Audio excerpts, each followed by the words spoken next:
Pemirsa, sejumlah rumah sakit nakal diduga memanipulasi data kematian pasien di kala pandemi corona. Pasien yang semestinya meninggal karena penyakit lain diklaim sebagai pasien meninggal karena COVID-19.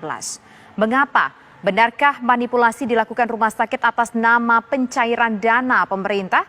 Berikut penelusurannya dalam 3 kasus. Demi anggaran, rumah sakit COVID-kan pasien.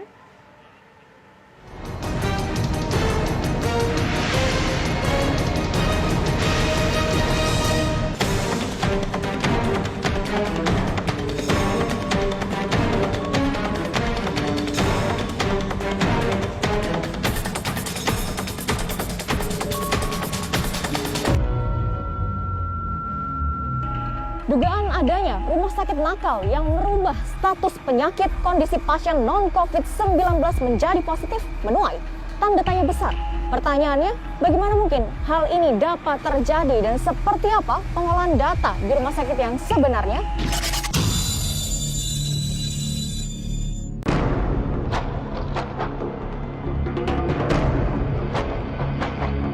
Tak putus di Rundung Malang, Zulkardi warga Pekanbaru Riau tengah bersedih kehilangan anggota keluarganya, W, yang dikabarkan terkena virus corona. Namun Zul yakin bahwa almarhumah W meninggal karena penyakit yang lain, bukan karena COVID-19. Tujuan kita mendatangi Polda ini adalah ingin membuat laporan dugaan terkait manipulasi data pasien yang dinyatakan negatif tetapi dilaporkan positif corona. Dan hari ini saya selaku korban, keluarga, dan juga ditambah dengan data pendukung beberapa korban yang diperlakukan sama hal seperti ini. Jadi di sini kuat tidak ada unsur salah input, tetapi sangat jelas di sini adalah unsur kesengajaan.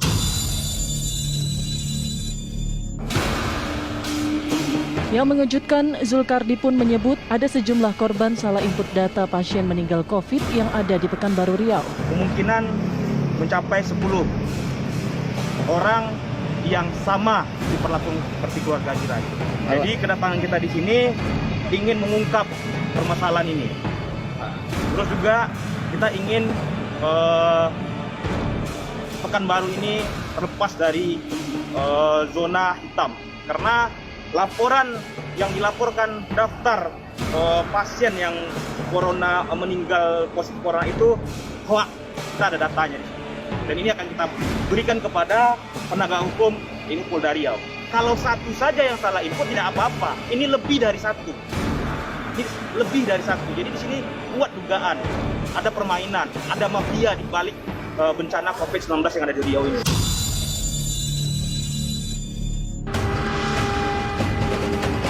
Merespon langkah hukum yang dilakukan keluarga W, pemerintah Kota Pekanbaru Riau pun menyatakan siap menjalani proses hukum yang berjalan. Teguran lisan kepada semua, ya kan, jajaran pemerintah kota, ya kan, termasuk juga di tim Satgas yang menangani COVID.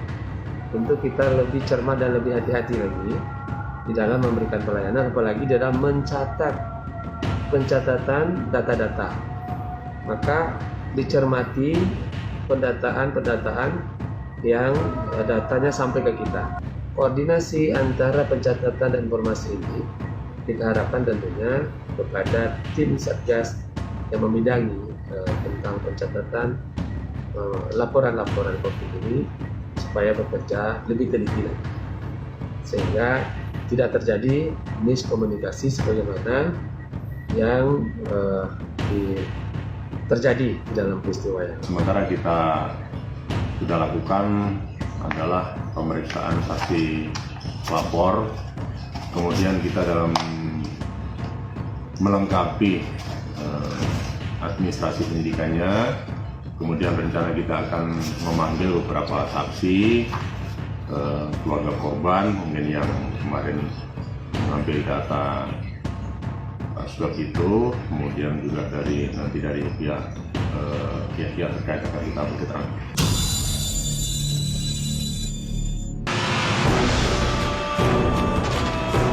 Lantas, mengapa rumor rumah sakit nakal yang memanipulasi data pasien COVID-19 demi mendapat anggaran dari pemerintah kerap berhembus kala pandemi corona? Jika ada informasi seperti itu, yang perlu diperjelas itu adalah fakta-fakta dan bukti-bukti ya yang ada. Jadi bukan hanya sekedar rumor dan pengaduan. Kita juga mendapat laporan seperti itu. Nah, karena itulah fakta-fakta dan bukti-bukti itu menjadi sangat penting untuk bisa kita tindak lanjuti, dan kita juga bisa menekan dalam tanda petik nih Kementerian Kesehatan untuk menertibkan ya rumah-rumah sakit yang melakukan tindakan seperti itu. Saya kira untuk pengawasan yang dilakukan oleh Kementerian Kesehatan dan juga jajarannya sampai dengan Dinas Kesehatan harus ditingkatkan terhadap rumah sakit yang memang terindikasi ada melakukan fraud ataupun penyalahgunaan data dalam hal klaim untuk pasien COVID-19 di semua rumah sakit, baik itu rumah sakit swasta maupun rumah sakit. Benarkah dugaan kelalaian yang dilakukan pihak rumah sakit adalah bentuk kesengajaan? Mengingat dengan klaim pasien positif COVID-19, rumah sakit bisa mendapat anggaran 90 juta rupiah. Mari kita sama-sama gitu ya, kita sama-sama untuk menelaah apakah kasus itu adalah masalah kasus yang sebenarnya atau kasus yang perlu dikonfirmasi. Nah, kita sebetulnya membuka diri loh. Kalau misalnya ada masyarakat yang merasa bahwa, aduh saya di-COVID-kan. Saya menduga sih satu ya, paling sering adalah masalah komunikasi.